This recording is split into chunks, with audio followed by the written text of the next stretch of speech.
Hello everyone and welcome. My name is Jason Gregerson. This video is going to be an introduction to converting your live classrooms into online / remote / hybrid courses in Google Classroom. Now, the video is not going to focus on specific tasks to do in Google Classroom, not the technical steps, but rather the workflow and pedagogy of converting your live content to a remote system. So to start with that, we're going to jump into a lesson plan. So on the right side of the screen here, I have a lesson plan. Now, every different teacher is going to write their lesson plan a totally different way, right? So don't focus on this specific structure, but rather the kind of components of your course. So instructor of your course, you know what your topic is. You have some plan for Tuesday, right? Maybe it's cover section 3.1. Maybe it's continue discussing the reading of Romeo and Juliet. You know what objectives you want to cover, so you have those already planned out. And then you have some class plan structure for how that day is going to work.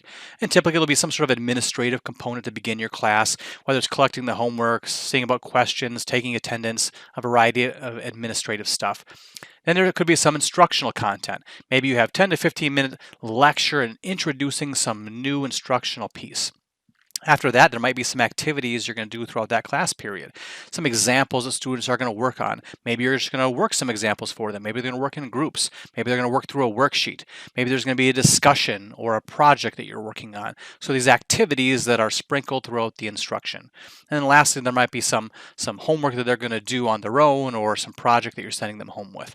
Now, each of those different areas, you've already developed what you're going to do in your live classroom. So for your content that you're going to lecture to them about, you know what you're going to say. You already have maybe the draft of what you're going to say or everything created in some sort of presentation software, but you kind of know that core piece that you want to give instruction about. And you already have your learning activities planned. If you use worksheets, you've created those worksheets that you're going to distribute in class. If you have a group discussion, you know the discussion topics you'd like to do. If you're giving a quiz, you've prepared that quiz. And then lastly, we have assessment, right? So maybe after that class, you do online homework through your textbook provider, or maybe you're having them write an essay over the course of the week. So you have these assessments you once again have already created and are prepared for your semester. Now, how do we take that content and move it into this online format? Because the reality is, recording our live session, a 50-minute lecture, and providing that to students to complete on the online work with is not an effective way for them to learn in the online environment. There's a lot of research that says that's not going to be effective for a couple reasons. One, just attention span. We already know our students struggle listening to us talk for 50 minutes in class. Having to watch a video on their own in their own environment is a challenging thing. And so it's very common for students to passively watch that video, to not really be able to stay focused and to miss a lot of content. So not only for that reason, but also just for administrative reasons. So if you have a family with several kids and they're all in school right now and they all have to watch these 50-minute recordings for every class, it's just going to be a huge drain on those family resources, whether they have enough devices, whether they have enough bandwidth to watch all those videos. So that can also make it really challenging. So research suggests that we should take that online or that face-to-face content and chunk it into pieces so that in the online format, students can navigate through those little pieces at their own pace, working through different content. So how do we do that? Well, so I have Google Classroom open over here, and right now I'm on the stream page, a lot of activity going over here, and because it's really almost a stream of consciousness over here, I think we should avoid this page and generally focus on the classwork page. This is the page that I can really organize so my students can easily navigate through my content. Now, I've organized my content into weekly modules. You could organize yours in daily modules, into chapter modules, section modules, whatever works best for your class, but organizing them into chunks helps students navigate the page more easily. Another thing that helps them navigate is instructions per your module. Don't just assume that your students are going to see the module and naturally just click and do all the activities. You really should provide instructions for how to complete the module. So here I have my weekly module, and I'm saying this week in the course we're going to cover this stuff, right? Sections 3.1 through 3.8, or continue talking about Romeo and Juliet, or whatever your plan is. And then I have the instructions broken down by days so they can they understand the pacing through that week. So Monday we're going to cover this, and here's the activities you're going to do. Tuesday you're going to cover this, and so on and so forth. Okay, and all those activities are right below them in that module. So on Monday we're covering section 3.1. I know I can come down here and click on section 3.1. Now, if you think of our lesson plan, we had our course introduction. This was our instructional video content, or instructional content. We're going to make a video for this guy. And it's not going to be a 50-minute lecture video, because if we really focus on the specific instructions we want to, the instructional content we want to provide to them, you can often boil that down to somewhere between 10 minutes, 10, 15 minutes. So this is a video that I'm going to create for my online students. And what I would really encourage you to think about this video is that a couple things. That one, it doesn't take that long to make, right? So you know what you want to say already. And so if you want to make this video by throwing a piece of paper under a document camera and writing the things you would write on the whiteboard and saying the things you would say in class, it should only take 15 minutes to make a 10-minute video, right? So the time commitment should not be extreme to make some basic instructional videos. Okay. Two, these are going to be super useful, not only in this crazy environment now, but in your future teaching.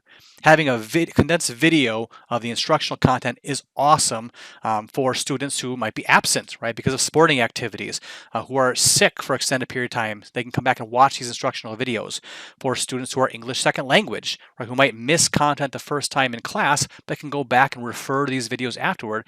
And there are a variety of different students with learning challenges would also benefit from being able to re-watch some of the instructional material in a video format. So these videos that you're going to make could really benefit your teaching for years to come. Right? So we make some small videos, 10-minute videos for that core instructional content that we need to be covered. Well, then what? Then we have learning activities that we would do in class. These are our worksheets that we're going to do. These are the group discussions. These are the quizzes we might have during class. We can create that stuff separately in Google Modules. They don't need to watch that activity of us doing it live in class, because that really doesn't benefit them. If I'm a student at home and I'm watching a Zoom recording of the class, I'm not getting a whole lot of just as students work on their worksheets, but that takes up a whole lot of video time, right? So instead, I would want to create a component in my module here that says worksheets. I'll slide this guy up a little bit where it kind of belongs. Worksheets. So here, I'm just going to go ahead and edit this assignment so you can see some more of the details. And it basically says that there's if I'm doing this worksheet in class, I've already created the document, I handed it out in class, there's no reason I can't post the document here. So students can either download a PDF of the document or open up the document in a Google Doc, depending on what's easier for me as the instructor, right? Students could download a PDF, print it, work out through the paper on hand, and then they can scan and upload their work to this assignment. Okay. So in this way, they don't have to be online necessarily to take the time to work through this worksheet, right? They can just download a week's worth of worksheets all at one setting, or maybe your school can even arrange for a paper pickup and packet pickup and drop off, where a parent could come in and pick up all this written work content on Monday and be prepared for the week. So here they have this written work, and then they can just work through it, writing out their solutions. If they have a home scanner, they can scan and upload it right to this assignment. Or if they have a smartphone, they can use the Genius Scan app, which is a really easy tool that lets your phone scan, create PDFs that you can then email to your computer and upload to this assignment. So a lot of students will have no problems with using Genius Scan to generate PDFs and upload them. Some who do can always do that packet pickup thing back and forth. But basically, this should be no extra work for the instructor. You've already created the worksheet. All you do is post it in Google Classrooms, and now this student can work on it. Another option is that you could do it in Google Docs. So my PDF or my worksheet might kind of look like this guy. Right, so this is what students would print and work through. But I could also create this in Google Docs. And if I do it in Google Docs, I could create a new document for each student, and a student could then work right in Google Docs and not have to download and print, and not have to scan and upload. They could actually just work right in Google Docs, write their answers, and then save and submit it that way. Okay, so if you're working in mathematics or STEM, where the notation can be very challenging, it might be easier just to provide the PDF and students can print it and write out their solutions. If you're working in a field that doesn't have complicated notation and they can just write their solutions in text, then maybe a Google Doc would be the way to go. But either way, it's easy for us to take any worksheet activity and easily convert it into a Google Classroom activity. Right? What else? Maybe you're doing a discussion after your instructional period. Well, your students might not be able to participate in the classroom discussion if they can't be on that live stream, but you can certainly post discussion questions, right? So now I can post the discussion questions. I could even assign the online students to read other posts and comment on those posts, and so provide some sort of online community of discussion there as well. And once again, I've already have the discussion topics already in my lesson plan. All I need to do is create this question in Google Classroom. Shouldn't really take any extra work in that spot. What about some sort of a different assessments? Maybe I want to have a quiz in class after my instruction. Well, once again, I can create my quiz right here. So I can just create a Google form of my quiz questions. So if I already prepared my quiz for my face-to-face class, I already know what questions I want to ask. I could just convert those questions to Google Forms. Now it's available to my online students. And honestly, for my face-to-face students, I could just open this quiz up and show them the questions. I could just display this on my overhead. Students could see it. They could write their answers and turn it in that way. And that way, once again, you're reducing your workload by not having to create new content for your online group. Okay, so the other thing to stress here is so we can do all that stuff by just putting in different pieces into our weekly module. And the way I've organized it here was for that one day, I have instructions, a quiz, a worksheet, discussion, and then maybe if you're doing online homework afterward, you can provide a link out to that or a link out to any other content that you want. So you could organize your module like that. As an alternative, this might be my section 3.2 component. And I could actually provide a lot of that content right in the instructions. So I could create an assignment that is, for this section, read these pages, watch the supporting video. Now I'm just putting a link to that video right in the instructions. Download and print the worksheet below. So I have that worksheet component in here, instructions to upload.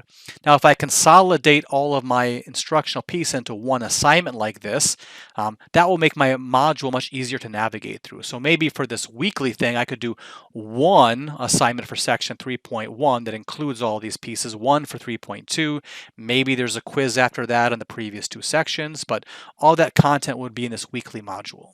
Okay, so the idea is instead of thinking about creating a 50-minute video for all of your content in class, you really just want to make videos for just those small instructional pieces. And then the activities you do in class, you can create those activities in the classroom. And then both your face-to-face students and your online students can kind of go through the content in a step-by-step fashion. So once again, this is just one way that maybe you can convert your lesson plans into the online format. Depending on your topic, your subject area, and the way you run your class, there's going to be a lot of different challenges in there. So if you have any questions, feel free to reach out. All right. Thank you very much for your time.